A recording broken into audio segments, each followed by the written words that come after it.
धन्यवाद करें, अपने हाथ को उठाएं। धन्यवाद यीशु, हे सर्वशक्तिमान परमेश्वर, हम तेरा धन्यवाद करते हैं परमेश्वर आज की प्रेजेंस के लिए, आज की उपस्थिति के लिए परमेश्वर, जो आपने अपने दूतों के द्वारा एक पहरा, एक सुरक्षा हमारी लाइफ के इर्द गिर्द लगाई है, हमारे जीवनों के इर्द गिर्द लगाई है। हम तेरा धन्यवाद करते हैं परमेश्वर। हे खुदाबंद, जो तूने अपने लहू से एक बाड़ा को बांधा है हमारे जीवनों के इर्द गिर्द, हम तेरा धन्यवाद करते हैं परमेश्वर। हर परिस्थिति में तेरा धन्यवाद करने के लिए कलीसियां तैयार हैं परमेश्वर। हे खुदाबंद, तेरे कोड़ों के लिए, तेरे द्वारा किए गए बड़े बलिदानों के लिए हम तेरा धन्यवाद करते हैं परमेश्वर। जो आपने हमें चुना है खुदाबंद, जो आपने अपना आप जाहिर किया है हम पर, हम तेरा धन्यवाद करते हैं परमेश्वर।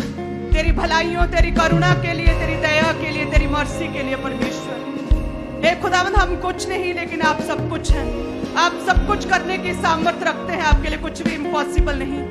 हे परमेश्वर, आज जितनी कलीसियां आज हमारे साथ एक मन है, तेरा आत्मा एक एक जन की लाइफ में कार्य करे परमेश्वर। जितनी कलीसियां इस अभिषेक, इस अनॉइंटिंग के नीचे हैं और जो कद्र करती हैं परमेश्वर, जो तूने अभिषेक अपने दास को दिया, जो भी कलीसियां उस अनॉइंटिंग की रिस्पेक्ट करती हैं, तेरा आत्मा अद्भुत रीति से कार्य करे उनके जीवनों में परमेश्वर। हे खुदाम, ये केवल कॉपी करने वाले नहीं बल्कि तेरी आत्मा के अनुसार चलने वाले बन जाए परमेश्वर। इनकी स्पीड को, इनकी रफ्तार को शैतान कभी भी पकड़ने ना पाए परमेश्वर। चारों दिशाओं से इनके जीवन के हर हिस्से में इन्हें ब्लेस करे परमेश्वर। धन्यवाद यीशु, धन्यवाद यीशु, तारीफ करे परमेश्वर। और हम मांगते प्रभु यीशु के नाम में, आमीन, आमीन, आमीन, हालेलुया। तारीफ करें। कितने आनंदित हैं आज? क्या आप खुश हैं? प्रभु की प्रेजेंस में आप आनंदित हैं? आपकी हंसी बनी रहेगी प्रभु यीशु के नाम में। शैतान आपकी खुशियों को कभी भी चुराने नहीं पाएगा प्रभु यीशु के नाम में। सो कृपया अपने स्थानों को ग्रहण करें। आज एक बड़े क्रूसेड के रूप में मैं आप सबको देख रही हूं, जिसका ऐसी बेदारी जिसका अंत नहीं है। ऐसी बेदारी परमेश्वर ने दी है अपने दास के द्वारा जिसका एंड नहीं दिखता। ऐसी बेदारी जो कि अलग अलग स्टेट्स में, पंजाब के अलग अलग कोनों में है, ऐसी बेदारी के लिए हम परमेश्वर का धन्यवाद करते हैं। हालेलुया। क्या आप प्रभु के दास के साथ एक मन है ना? यदि आप एक मन हैं तो आप प्रभु के दास के द्वारा उनके मुख से निकली गई हर एक बात, हर एक वचन को आप फॉलो करेंगे, क्योंकि आप जानते हैं कि प्रभु के दासों के द्वारा की गई बातें वो परमेश्वर की बातें होती हैं। जो भी परमेश्वर अपने दास के बीच से आपसे बात करता है वो परमेश्वर की ओर से होती हैं। जब आप ज्यादा दिमाग लगाए उन बातों को फॉलो करते हैं, उन वचनों को फॉलो करते हैं, तो परमेश्वर आपको ब्लेस करता है। कहते हैं नामान कोड़ी जब गया अलीशा के पास, प्रभु के दास के पास, तो प्रभु के दास ने दूर से ही कह दिया कि जाओ जाओ यरदन नदी में जाओ और 7 डुबकी मारो। जो आत्मा में चलते हैं लोग, उन्हें समझना कहते हैं बड़ा कठिन होता। उन्हें समझ नहीं सकते, कोई बता नहीं सकता कि वो कैसे चलेगा, किधर को जाएगा, क्या कहेगा, क्योंकि वो आत्मा के अनुसार चलता, आत्मा के चलाई चलता है। कहते नामान कोड़ी ने जब ये सुना कि मैं इतना बड़ा सेनापति हूं, इतना कमांडर हूं अपनी सेना में, बड़े बड़े लोग मेरे पास आते हैं, मेरे सामने नतमस्तक होते हैं, घुटनों पर आते हैं, और ये व्यक्ति जो जन है ये मुझे दूर ही से, बाहर से ही कह रहा है कि जा यरदन में जाकर 7 डुबकी मार। क्या दमिश्क के जलाशय जो हैं, क्या दमिश्क की नदियां, अबाना नदियां, पर जलाशय, क्या यरदन के जलाशयों से बेहतर नहीं है? क्या वो बेटर नहीं? क्या वो अधिक साफ नहीं? ये मुझे यरदन में डुबकी मारने के लिए कह रहा है 7 बार डुबकी। आज अगर कोई भी प्रभु का सेवक 7 बार, 4 टाइम्स, 7 टाइम्स आपसे यदि कोई कुछ करने के लिए कहे, जैसे कि हम कहते हैं कि 7 संडे चर्च आओ, तो जो आत्मा में नहीं है वो कभी भी समझ नहीं पाते कि 7 टाइम्स क्यों बोल रहे हैं। जो नए लोग आते हैं उन्हें बोला जाता है 7 टाइम्स परमेश्वर की प्रेजेंस में आना है, जो फर्स्ट टाइम आते हैं। कहते कि आत्मिक जनों और उनकी बातों को, उनके काम करने के तरीके को समझ नहीं सकते। कहते तब तक नामान परमेश्वर की हीलिंग पावर को अपने अंदर ग्रहण नहीं कर पाया जब तक कि वो परमेश्वर के दास के साथ एक मन नहीं हुआ।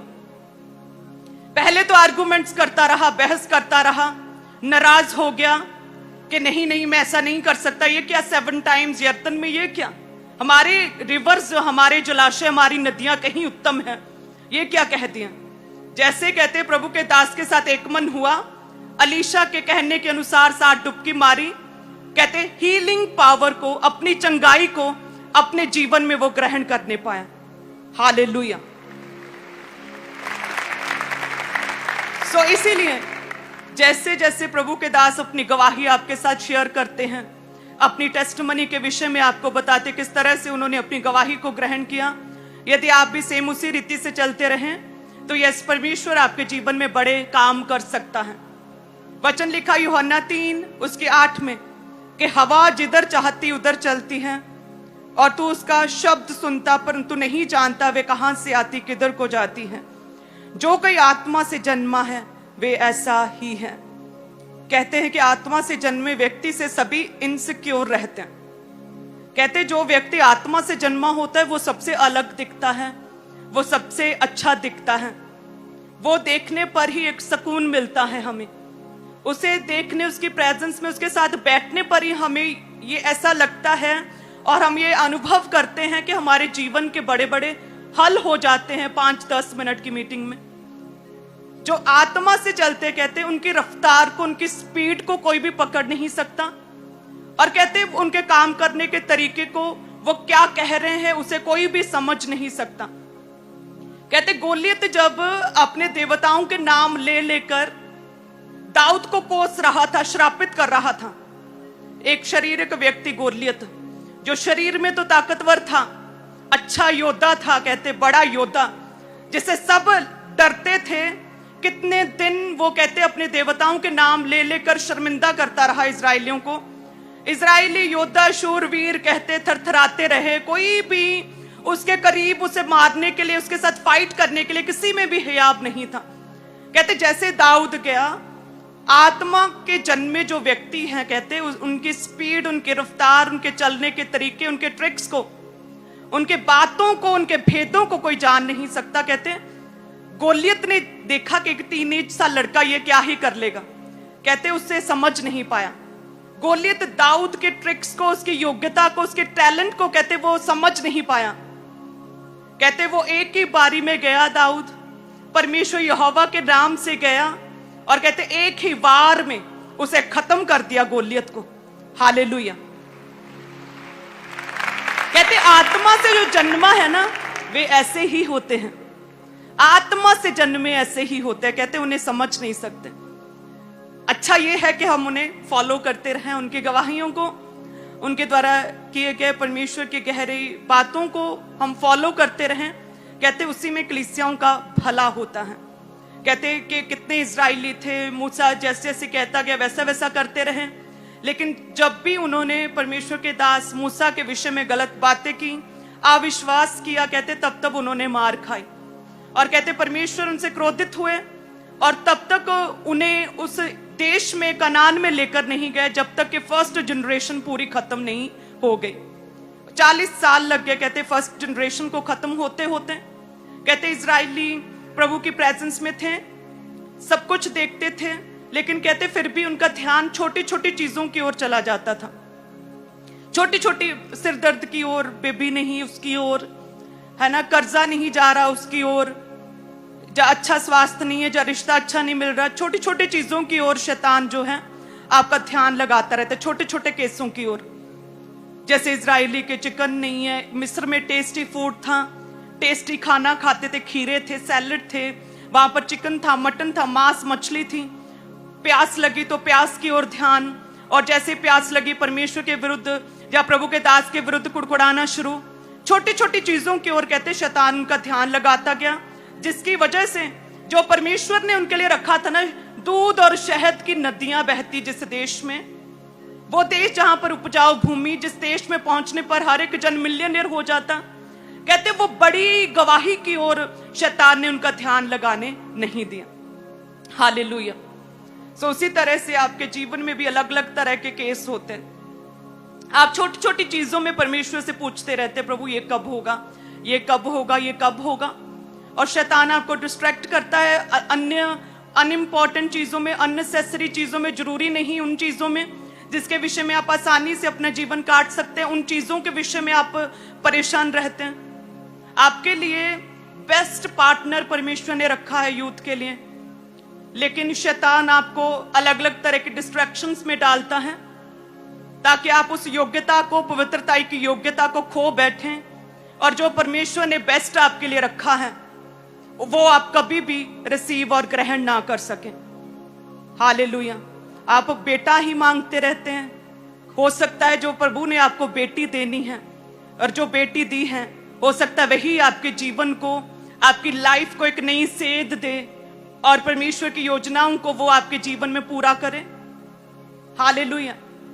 कहते हम मांगते हैं पर पाते नहीं, क्योंकि जो मांगते हैं वो बुरी इच्छा से मांगते हैं, इनसिक्योरिटी पे मांगते हैं, वो इसलिए मांगते हैं दूसरे से बेहतर हो सके, इसलिए मांगते हैं दूसरे को नीचा दिखा सके, इसलिए मांगते हैं कि वो मुझसे कम लगे, अपने भोग विलास के लिए मांगते हैं, ऐशो आराम के लिए मांगते हैं और पाते नहीं।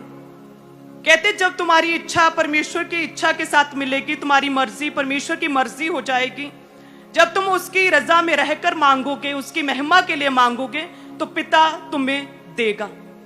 हालेलुया। कहते शाऊल तब तक तो ठीक था जब तक कि उसे ऐसा लग रहा था कि वही है।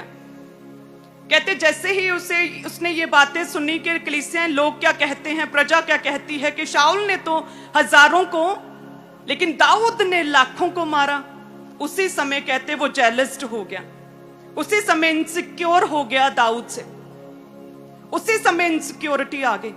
आप देखते हैं जो अनॉइंटेड प्रभु के दास होते हैं, हर व्यक्ति, हर जन उनसे इनसिक्योर रहता है, डायरेक्टली इनडायरेक्टली इनसिक्योर रहते हैं, जेलस्ड रहते हैं, क्योंकि वो क्या है, अपने से वो शाऊल की स्पिरिट उनके जीवनों में काम करती हैं। वो नहीं चाहते कि दाऊद हमसे बेहतर हो, वो नहीं चाहते कि एक यंग लड़का हमारी उम्र से छोटा और जिसकी फर्स्ट जनरेशन सेवकाई है, ऐसा भी नहीं कि बाप दादाओं से चली आ रही है कलीसियां हैं, फर्स्ट जनरेशन सेवकाई, जैसे खुद प्रभु ने टीनेज में खड़ा किया, हमसे बेहतर कैसे हो सकता है, हमसे अधिक कलीसियां कैसे हो सकती हैं, हमसे अधिक परमेश्वर से बात कैसे कर सकता है, हमसे यंग दिखने वाला हमसे आत्मा में बड़ा कैसे हो सकता है। इनसिक्योरिटीज में कहते हैं कि फिर वो पाप करते हैं। ऐसे ही कलीसियां हैं। आपके जीवन, आपके आसपास लोग जो हैं, जो बढ़ रहे हैं, उनके लिए प्रभु का धन्यवाद किया करें, खुश हुआ करें और अपने लिए, अपनी बेहतरी के लिए और इसलिए मांगा करें कि परमेश्वर तेरी महिमा हो सके मेरे जीवन में। सही इच्छा से, कहते सही तरीके से परमेश्वर से मांगोगे, प्रभु मेरा पिता तुम्हें देगा। जब तुम प्रभु की महिमा के लिए मांगोगे, मेरा पिता तुम्हें देगा। प्रभु के दास के जीवन को मैंने जो देखा, वो जो भी कलीसियाओं को बढ़ाना चाहते, कलीसियां स्थापित करना चाहते हैं, रूहों को बचाना चाहते हैं, उसमें कभी भी कोई और मिनिस्ट्री, कोई और सेवक, कोई और पास्टर कभी नहीं आया। उनकी प्रार्थनाओं में केवल वे, उनका दर्शन और सामने प्रभु रहे हैं, और उसी का ही हमने रिजल्ट देखा, किस तरह से परमेश्वर ने अपने दास को बढ़ाया है। अपने उत्तम आत्मा के साथ प्रभु ने अपने दास को मसा किया। हालेलुया। यदि आप अनमैरिड हैं तो डिस्ट्रैक्ट ना हो, आप अपनी शरीर पर कंट्रोल रखें और प्रार्थना में अपने जीवन को रखें। क्या आप जानते हैं, प्रभु के दास कहते हैं कि जब मैं प्रभु में आया तो मेरी एक प्रेयर रिक्वेस्ट थी कि परमेश्वर, जो भी मेरी वाइफ हो वो पवित्रताई में होनी चाहिए। कहते बहुत अधिक इस विषय में मेरे मन में एक चुभन रहती थी कि प्रभु पवित्रताई में लड़की, ऐसी लड़की मेरे लिए रखे, ऐसी लड़की मेरे सामने आए। तो सोचिए, यदि मैं डिस्ट्रैक्ट हो जाती, यदि शैतान के ट्रैप्स में फंस जाती, तो मैं उस योग्यता को, उस पवित्रताई की योग्यता को खो बैठती और आज यहां पर मैं खड़ी ना होती। हालेलुया। इस समय आपको लगता है कि क्या है, कुछ नहीं दिख रहा। अपने जीवन में उस बड़े कनान, उस जो वहां पर दूध शहद की नदियां बहती हैं, उस गवाही, उस कनान, उस वायदे की ओर अपना ध्यान लगाए रहें। ये छोटी छोटी चीजें, बेटा चाहिए, बेटी चाहिए, घर बन जाए, जॉब इंक्रीमेंट्स, प्रमोशंस, हीलिंग, ये छोटी छोटी चीजें हैं, वे टेस्टी फूड हैं जो आपके जीवन को बेहतर बनाएंगे। ये पानी है जो आपकी प्यास को बुझाएंगे। ये तो परमेश्वर साथ ही साथ करता रहेगा। प्रभु कहता है कि मैं तेरे सहने से बाहर तुम्हें किसी भी परीक्षा में डालने नहीं दूंगा। तो ये तो परमेश्वर समय समय पर करता रहेगा, लेकिन अपना ध्यान अपने बड़े मिरेकल, अपनी बड़ी गवाही की ओर, अपने कनान की ओर लगा कर रखें कि प्रभु ने किस मकसद से आपको चुना है, कि आपके जीवन से परमेश्वर की महिमा हो। आपको इसलिए चुना है कि आपके द्वारा अन्य लोग बचाए जाएं। कहते प्रभु यीशु कई जगहों पर जाते थे जहां पर लोग अविश्वासी होते थे, अन्य जाति, नए लोग, नई जगहों पर परमेश्वर उनके जीवनों में मिरेकल, चमत्कार नहीं कर पाते थे क्योंकि वो विश्वास में नहीं होते थे। तो आपका क्या काम है कि आप परमेश्वर के वचन को, प्रभु के दास की गवाही को, इस विजन को ज्यादा से ज्यादा दुनिया के शोर शोर तक अन्य लोगों में शेयर करें, ताकि वो चर्च जब आए ले हैंड से पहले उनका विश्वास बना हो, ताकि जब उन पर ले हैंड प्रार्थनाएं हो, ताकि जब मास प्रेयर्स हो तो उन्हें पता हो कि हम क्या कर रहे हैं, हम क्या रिसीव कर रहे हैं। हालेलुया। क्या तैयार है सभी कलीसियां? या छोटी छोटी टेस्टी फूड, पानी, छोटी छोटी चीजों की ओर नहीं, अपने कनान की ओर, जो मकसद परमेश्वर ने दिया उसकी ओर ध्यान लगाएंगे। हालेलुया। छोटी छोटी चीजों के लिए रोएंगे नहीं, हम डिस्ट्रैक्ट नहीं होंगे। जो युवा हैं, जो युवतियां हैं, कुंवारी लड़कियां, वो बेस्ट पार्टनर है उनके लिए जो प्रभु ने रखा, पवित्रताई में जीवन जिएंगी। हालेलुया। क्या तैयार हैं सभी कलीसियां? यदि आप प्रभु के दास के साथ एक मन है, कहते कि प्रभु के दास जो भी कहते हैं वो परमेश्वर की बात, प्रभु की इच्छा में होकर कहते हैं। कहते तब तक नामान हीलिंग रिसीव नहीं कर पाया जब तक कि वो एक मन अपने अगुए के साथ, परमेश्वर के दास के साथ नहीं हुआ। सो प्रभु के साथ एक मन रहा करें, प्रभु के दास के साथ एक मन रहा करें और फॉलो करें परमेश्वर के वचन को। यदि वो आपके जीवन में जब बोया जाता है प्रभु का वचन, वो एक बीज की तरह है, उसे खाद और पानी चाहिए, और वो खाद और पानी परमेश्वर की उपस्थिति, प्रभु की प्रेजेंस है। जैसे ही वचन तो अपने आप में ताकतवर, स्ट्रॉन्ग, पावरफुल है, लेकिन पानी, खाद तो चाहिए ना। बीज की क्वालिटी चाहे कितनी ही उत्तम क्यों ना हो, फिर भी उसे वैसा एटमॉस्फेयर चाहिए, वैसा पानी चाहिए, खाद चाहिए, उसे पूरी देखरेख चाहिए। ऐसे ही कहते आपका जीवन है, आपके जीवन में परमेश्वर का वचन बोया तो जाता है, लेकिन वो फल तभी लेकर आएगा, वो तभी ग्रो होगा जब आप वैसे एटमॉस्फेयर में रहेंगे। और परमेश्वर के वचन रूपी बीज के लिए एटमॉस्फेयर क्या है? आपकी प्रेयर्स, जो आप पर्सनली परमेश्वर के साथ समय बिताकर करते हैं। प्रभु की प्रेजेंस, संगति, परमेश्वर की चर्च एक ऐसा एटमॉस्फेयर है जो प्रभु का वचन, एक बीज रूपी वचन जब आपके जीवन में बोया गया है, वो क्या है? वो फलता फूलता है, एक बड़ा वृक्ष बनता है, और कहते पक्षी उस पर बसेरा करते हैं। ऐसी बड़ी गवाही परमेश्वर फिर आपको देता है। कहते अकेला वचन का नॉलेज, अकेली वचन का ज्ञान इनफ नहीं है, काफी नहीं है। कहते आप हिस्ट्री के फिर एक जस्ट टीचर बनकर रह जाएंगे, एक ज्ञाता बनकर रह जाएंगे। लेकिन कहते कि प्रभु के वचन की नॉलेज के साथ साथ वैसे एटमॉस्फेयर में रहना, प्रभु की उपस्थिति, उसकी प्रेजेंस में बने रहना जरूरी है, ताकि खाद और पानी जो प्रभु की प्रेजेंस में मिलता है वो मिल सके वचन को, और वो वचन आपके जीवन में काम कर सके। हालेलुया। तो हर रोज जितना इंपॉर्टेंट है वचन पढ़ना, उतना ही इंपॉर्टेंट है प्रभु की प्रेजेंस में बैठना और प्रार्थना में समय बिताना, और ना केवल अपनी ही बातें करते रहना बल्कि सामने वाली की भी सुनना कि परमेश्वर क्या कह रहा है आपसे। प्रभु की भी सुने, थोड़ा चुप हो जाएं, परमेश्वर की सुने, प्रभु की इच्छा क्या, उसकी मर्जी क्या, वो क्या चाहता है आपके जीवन में। कहते जो आत्मा से चलते हैं ना, उन्हें पता होता है कि उनकी टेस्टमनी उन्हें कब मिलेगी। जो आत्मा से चलते उन्हें यह विश्वास होता है, उन्हें कॉन्फिडेंस होता है कि मैं खाली नहीं लौटूंगा, प्रभु मुझे छुएगा। कहते जो आत्मा से चलते हैं उनकी रफ्तार को शैतान कभी भी पकड़ नहीं सकता।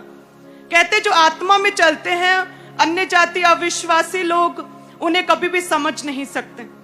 जो आत्मा में चलते हैं वो एक दिन अपनी मंजिल तक, अपने कनान तक पहुंचते ही हैं। जो आत्मा में चलते हैं वो धैर्य रखते हैं। कहते वो फालतू में रोते नहीं, वो कुड़कुड़ाते नहीं, वो एक मन रहते हैं प्रभु के दास के साथ, परमेश्वर के वचन के साथ एक मन रहते हैं जो आत्मा में चलते हैं। हालेलुया। क्या आप तैयार हैं आज से आत्मा में चलने के लिए? जैसे गोलियत कहते हैं पकड़ नहीं पाया, दाऊद की काबिलियत योग्यता को, उसकी रफ्तार को एक ही वार में घात किया, उसी तरह से शैतान आपकी रफ्तार, आपकी स्पिरिचुअलिटी, आपकी लाइफ, आपके जीवन में परमेश्वर की रखी गई योजनाओं को कभी भी पकड़ नहीं पाएगा प्रभु यीशु के नाम में। यदि आपका आमीन ऊंचा है। Hallelujah, thank you Jesus.